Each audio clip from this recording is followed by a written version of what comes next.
The explosive documentary detailing the allegations of sexual abuse against one of music's most beloved yet extremely controversial icons was aired on HBO, with explicit descriptions by two men alleged to have underwent unimaginable periods of abuse. This is not a case for or against Michael Jackson, but a look into how people might arrive to their conclusions based on their introduction to the late icon. Hi, I'm Jasmine with Pulse Music, and if you're new to us, consider subscribing for more content like this.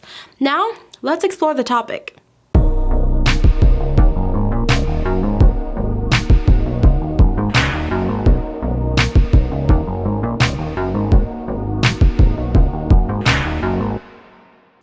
Confirmation bias is defined as the tendency to interpret new evidence as confirmation of one's existing beliefs or theories.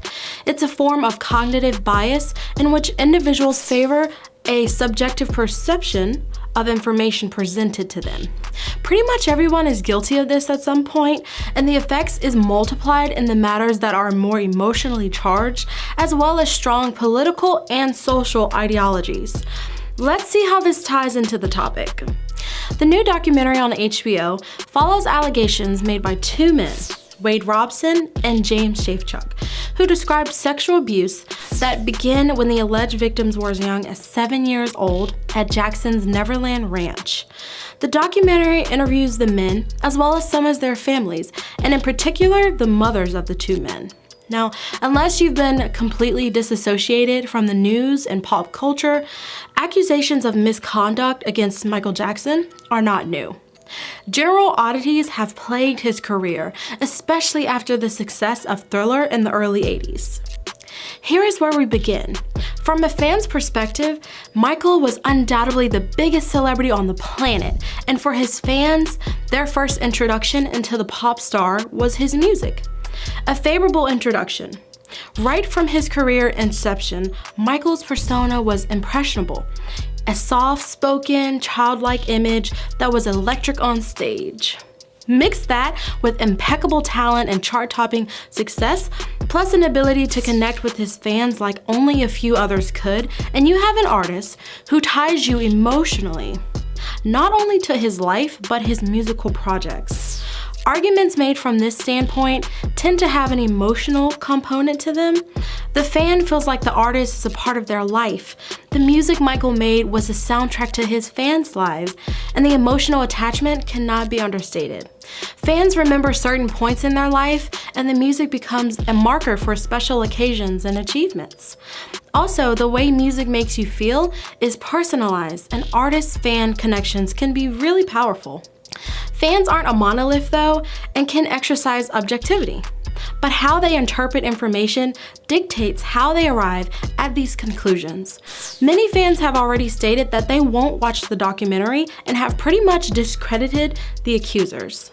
Many of his fans have been here before, from 1992 when the allegations surfaced to 2005 when he was tried and acquitted.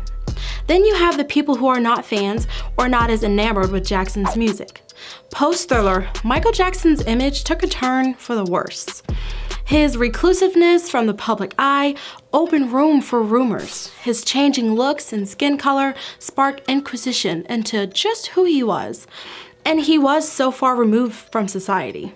In an age with no social media, no Instagram captions to explain what was going on, Michael appeared very odd to many in the public eye.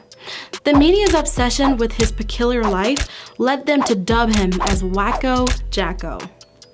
And for those who didn't care much for the star, this might have been their introduction to him. When the allegations of child molestation surfaced, they served to reinforce the behavior of an already strange individual. The emotionally straining concept of anyone taking advantage of young, impressionable children would spark the ire of the public, and rightfully so. The opinions of those that are not invested in his art are shaped by the strangeness of his life. Some people's initial introduction to him might be the stories about Bubbles, his pet monkey, or the story about him sleeping in a hyperbaric oxygen chamber, all to which sound very eccentric to the common person.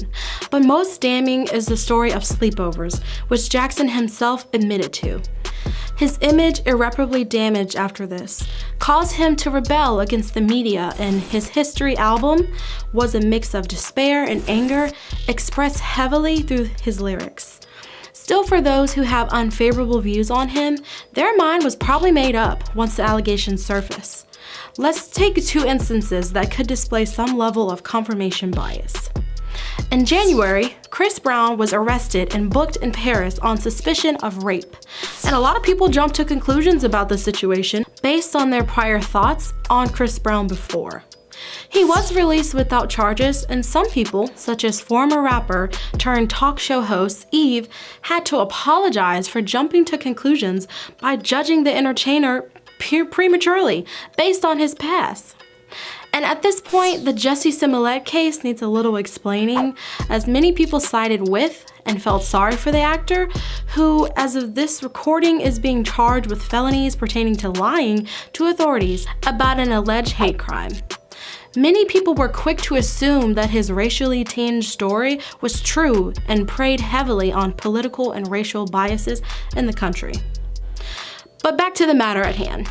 How do you marry both sides? Some will point to Michael Jackson's songs that address social issues and his huge charitable contributions that benefited many children across the globe. Not to mention that one of the accusers testified in court to defend Michael, potentially committing perjury.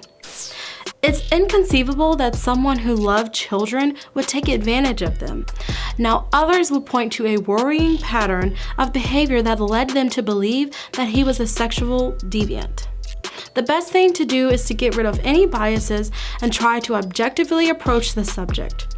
Arguably the most beloved artist of all time, one thing is certain: he was extremely talented but troubled. So, what are your thoughts on how to come to a conclusion? What role do your biases play in determining what really happened? Leave a comment down below, subscribe to the channel for more content. Until next time, people, peace.